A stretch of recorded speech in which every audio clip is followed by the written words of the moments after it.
नमस्कार। मैं आज इस वीडियो के माध्यम से व्यय तथा संबंधित रिकॉर्ड का रखरखाव के बारे में जानकारी दे रहा हूँ। व्यय तथा संबंधित रिकॉर्ड का रखरखाव। नंबर 1, व्यय की स्वीकृति लेना। नंबर 2, राशियों को व्यय करने के मूल सिद्धांत। नंबर 3, व्यय पर नियंत्रण। नंबर 4, दावों की प्रस्तुति। नंबर 1, व्यय की स्वीकृति लेना। किसी भी संस्था द्वारा व्यय करने से पूर्व 3 बातों का ध्यान रखना आवश्यक होता है। नंबर 1, क्या बजट में वित्तीय प्रावधान है या नहीं। नंबर 2, क्या व्यय की प्रशासकीय स्वीकृति ली गई है या पंचायत स्वयं सक्षम है। नंबर 3, क्या कार्य की तकनीकी स्वीकृति ली गई है या पंचायत स्वयं सक्षम है। व्यय संबंधित संस्था द्वारा निर्धारित अवधि के भीतर बजट प्रावधान अनुसार किया जाना चाहिए तथा विभिन्न स्रोतों से प्राप्त हो रही आय के अनुसार कर्मचारियों के वेतन, मजदूरी, प्रशासकीय व्यय, ऋण की वापसी व विकासात्मक कार्य एवं रखरखाव आदि पर किया जाना चाहिए। बजट प्रावधान तथा वित्तीय स्वीकृति के अतिरिक्त विकास कार्यों के निष्पादन पर व्यय करने से पूर्व यह भी सुनिश्चित किया जाना चाहिए कि व्यय हेतु पंचायत को किस तकनीकी प्राधिकारी से स्वीकृति प्राप्त करनी है। उदाहरण के तौर पर ग्राम पंचायत 1 लाख रुपए का फर्नीचर क्रय करना चाहती है तो यह देखना आवश्यक है कि क्या हिमाचल प्रदेश पंचायती राज वित्त नियम 2002 के अनुसार ग्राम पंचायत व्यय करने हेतु स्वयं सक्षम है या नहीं। वित्त नियम 2002 के अनुसार ग्राम पंचायत फर्नीचर क्रय करने हेतु केवल 50,000 रुपये वार्षिक तक के व्यय करने के लिए सक्षम है, जबकि बजट में 1 लाख रुपए व्यय करने का प्रावधान रखा गया है तथा पंचायत व्यय भी 1 लाख रुपया ही करना चाहती है। ऐसी स्थिति में ग्राम पंचायत को नियम अनुसार सक्षम प्राधिकारी की स्वीकृति प्राप्त करना आवश्यक है, जिसे प्रशासकीय स्वीकृति कहते हैं। इस मामले में यह स्वीकृति जिला पंचायत अधिकारी से प्राप्त करनी होगी और यदि ग्राम पंचायत 1 लाख रुपए से अधिक का फर्नीचर क्रय करना चाहती है तो प्रशासकीय स्वीकृति निदेशक पंचायती राज विभाग से प्राप्त करनी होगी। व्यय प्रावधान के अतिरिक्त व्यय करने से पूर्व यह भी सुनिश्चित किया जाना चाहिए कि क्या व्यय हेतु पंचायत स्वयं सक्षम है या व्यय की स्वीकृति किसी अन्य अधिकारी से प्राप्त की जानी है। उदाहरण के तौर पर ग्राम पंचायत को 4 लाख रुपए का व्यय किसी नए विकास कार्य पर अपनी निधि से करना है तो यह देखना आवश्यक है कि क्या हिमाचल प्रदेश पंचायती राज वित्त नियम 2002 के अनुसार ग्राम पंचायत को व्यय करने हेतु किस तकनीकी अधिकारी से स्वीकृति प्राप्त करनी आवश्यक है। वित्तीय नियम के परिशिष्ट घ के अनुसार ग्राम पंचायत को केवल 3 लाख रुपए तक के व्यय करने के लिए तकनीकी सहायक की तकनीकी स्वीकृति की आवश्यकता है, जबकि 4 लाख रुपए व्यय करने का प्रावधान किया गया है।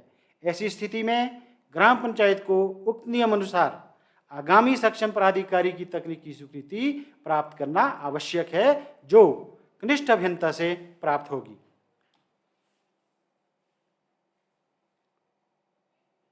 फर्नीचर क्रय करने की प्रक्रिया।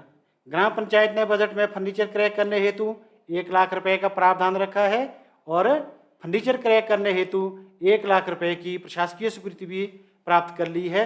अब ग्राम पंचायत ने जो है फर्नीचर किस प्रकार से क्रय करना है, इसकी प्रक्रिया क्या है, इसके बारे में चर्चा करते हैं।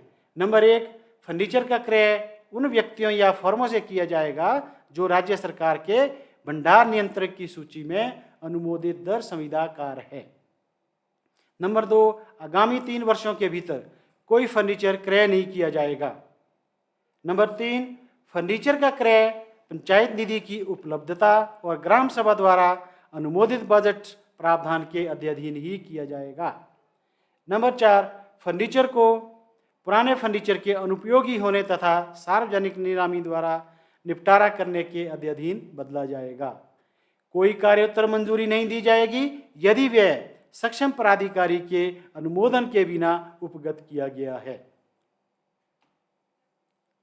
ये थी ग्राम पंचायत के फर्नीचर क्रय करने की प्रक्रिया, अब ग्राम पंचायत ने जो फर्नीचर क्रय करना है, प्रधान के रूम के लिए कौन कौन सा फर्नीचर क्रय करना है, बैठक हॉल के लिए कौन सा फर्नीचर क्रय करना है, पंचायत सचिव कमरे के लिए कौन कौन सा फर्नीचर क्रय करना है, इसके बारे में चर्चा करते हैं। जैसे प्रधान के रूम के लिए जो है ग्राम पंचायत मेज, कुर्सी, sofa set, centre table, cup board, घड़ी, पर्दे, फुटरेस्ट, फ्लोर कवरिंग मैटिंग, दरी और स्टील की अलमारी।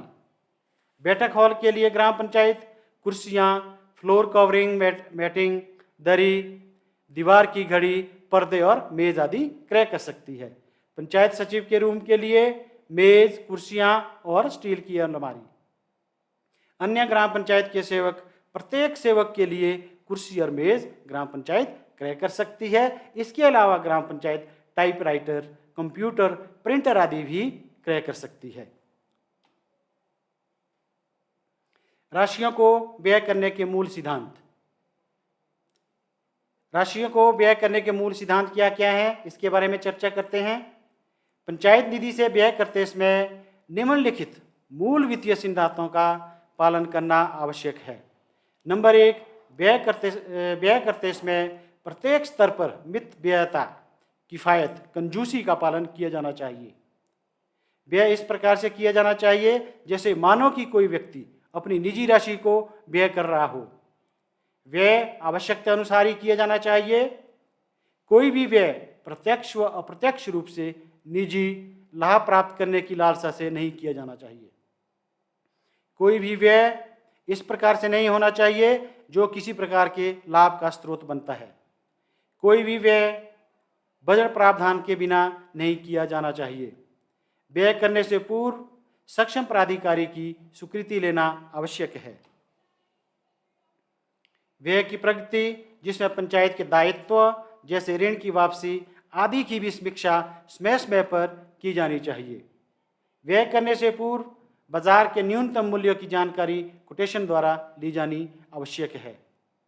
पंचायत निधि से किसी विशिष्ट व्यक्ति या किसी समुदाय के वर्ग के लिए तब तक व्यय नहीं किया जाएगा जब तक कि व्यय किया जाना अत्यंत महत्वपूर्ण ना हो, न्यायालय द्वारा रकम के लिए दावा ना किया गया हो, व्यय मान्यता प्राप्त प्रथा के अनुसरण में हो, विशिष्ट प्रकार के व्यय को चुकाने के लिए स्वीकृत किए गए भत्ते किसी प्रकार लाभ का स्रोत ना हो। व्यय पर नियंत्रण, पंचायत का प्रधान और संबद्ध पंचायत का सचिव केवल यह नहीं देखेंगे कि कुल व्यय प्राधिकृत विनियोग की परिसीमा के भीतर रखा है, किंतु यह भी नियत करेगा कि व्यय पंचायत के हित व सेवा में है, जिसके लिए बजट प्रावधान किया गया है।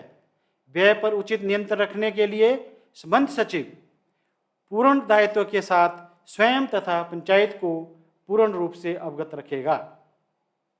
यह पर्याप्त नहीं होगा कि पंचायत का प्रधान व सचिव स्वयं व्यय के प्रति पूर्ण आश्वस्त हैं, बल्कि उसे अंकेक्षण को भी आश्वस्त कराना होता है कि दावा जो स्वीकार किया गया है वह विधिमान्य है या नहीं है। नंबर 2, बिल वाउचर पूर्ण व सही हैं कि नहीं है। नंबर 3, लेखे सभी प्रकार से सही हैं। यदि न्यायालय में अपेक्षित हो तो विश्वसनीय साक्ष्य के रूप में सुरक्षित प्रस्तुत किया जा सके। दावों की प्रस्तुति, समुदाय के सभी दावे पंचायत के कार्यालय में प्रस्तुत किए जाएंगे, जहां से बिल रजिस्टर पर सर्वप्रथम बिल दर्ज किए जाएंगे। उसके बाद बिल की जांच पड़ताल करने पर बिल पास करने हेतु प्रस्तुत किया जाएगा। आज के वीडियो में इतना ही। धन्यवाद।